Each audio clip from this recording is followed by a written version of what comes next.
Well, I'm going to start off by saying, just letting you know, that I have had either terrible or fantastic reads this month, and there has been no in between. Like, none. I've had 5 5-star reads and 2 4.5s, and I've had 14 DNFs. It has been a roller coaster, and I'm not okay, but we're coping with that. So let's talk about my 5-star reads. Let's just talk about the good ones, because I don't want to reflect on the 14 bad ones. Let's just talk about the good ones, please. The first one that I read was A Deadly Education. This is a very, very good book and a very, very, very, very good completed series if you have not already started it. I have not finished the series, which is why I'm rereading this. This is a reread for me. It was a 5-star the first time I read it, and it was a 5-star this time as well. This is about Elle, who is in a school for magical teenagers, which is the safest place for them to be, because when they start developing their magic, they develop the interest of demons, and the demons come and try to kill them for the power, essentially. And the safest place for them to be is this school. But even within the school, they are still in mortal danger every single day while they are trying to chip out an education for themselves. It is dry humour, it is very funny, it is action-packed, it is just a really well-rounded book, and I still really enjoyed it the second time round. So, like, 5 stars, no complaints. I'm going to move on to the second one. I can't remember if I finished the second one. I think that's where I got lost, but I have the third one now, so I want to finish the whole series this time round. But a good start to my month. Oh, then I read Slewfoot.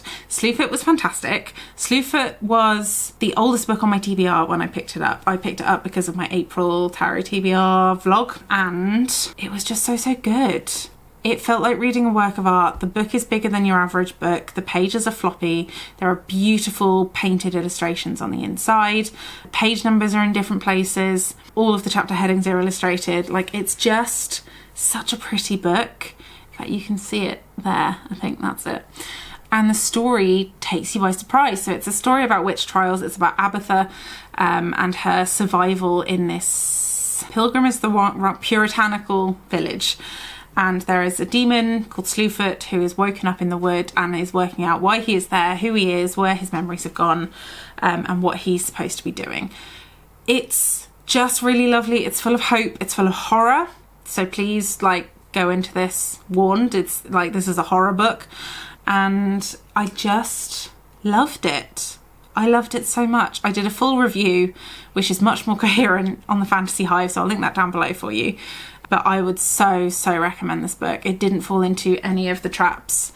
I just realised that my TikTok was still on pause there. Okay. It didn't fall into any of the, like, predictable tropes or anything like that witch trial books tend to, and that I don't really like.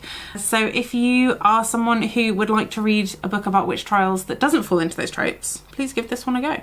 It's just so good. Then I read The Sky on Fire. This was an ARC sent to me from the publishers via the Fantasy Hive, and I have reviewed it for them. That will be coming out in July when the book comes out on the 9th of July. This is such a good fantasy book. We've got dragon riders, polyamory, queer people, autistic people, disabled people, found family, heists, dragon hordes, jungles, sky cities,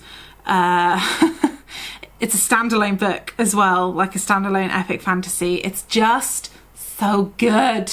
I love this.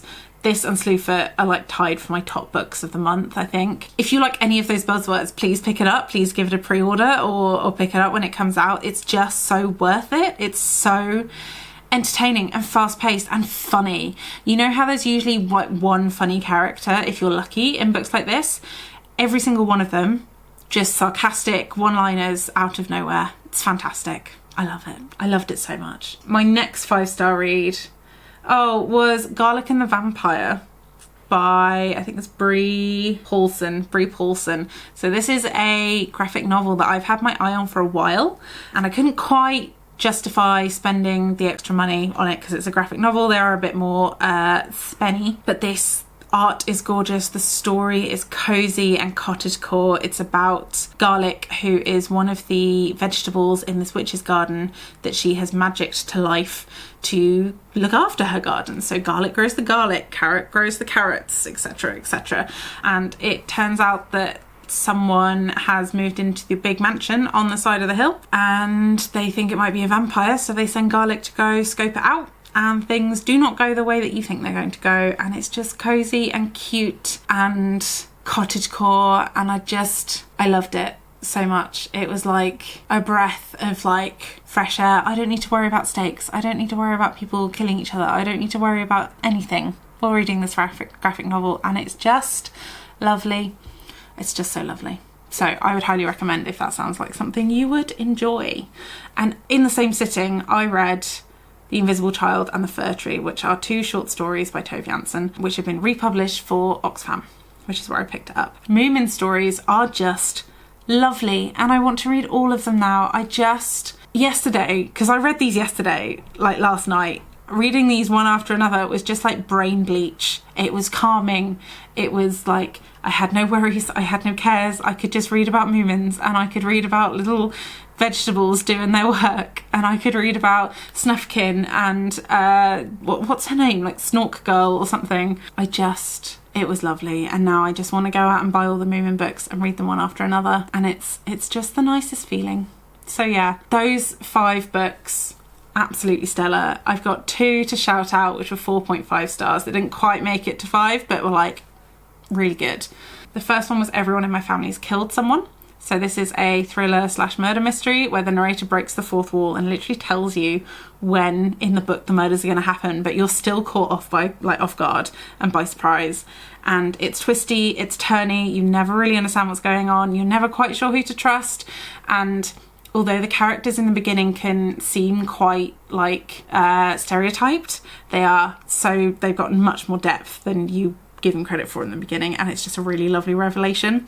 If you liked Knives Out or The Glass Onion, absolutely give this a go. It's the same kind of feel, but in book form. And then I read The Hitchhiker's Guide to the Galaxy. I loved this film, and me and George picked this book for our 3rd boyfriend book swap situation. So I won't tell you all my thoughts now, but I did give it 4.5 stars, and I will tell you that I liked it, and I will fill you in on that in the next video. So let me know if you have read any of these. Did you feel the same way about them?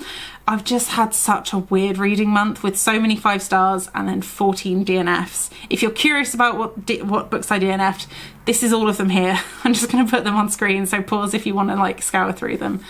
But yeah, it's been a fun month. It's been all over the place. So yeah, like and subscribe if you enjoy this sort of video. It really does help me out. It sort of boosts my channel to other people so they can see if they like my stuff as well.